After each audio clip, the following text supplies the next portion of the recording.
Doctor చూపు శ్రీనివాసరావు గారికి ఆ పాట రాయడం పూర్తయింది కనుక ఒకసారి మేము ముందు ప్రయత్నం చేస్తాను. ఇది అంతా సందేశ సమయం, మాటలకి పాటలకి సమయం కాదని తెలుసు. అయినప్పటికీ కూడా తొందరగానే ఆ పాట మేము ముందు పూర్తి చేస్తాను.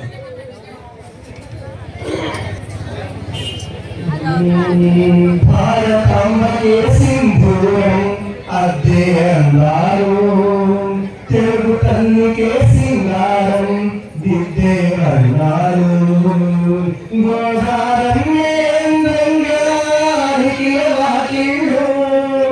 ప్రకృతి మాతే ముచ్చటగా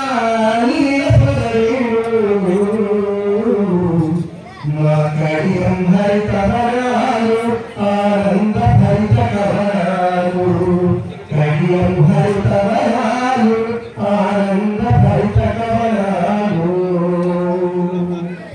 తరతరాల ఫలములుగా ఎదిగిన వృక్షాలు, ఎంత ఎదిగినా ఒదిగిందే గోదావరి తత్వాలు.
ఆనంద భరిత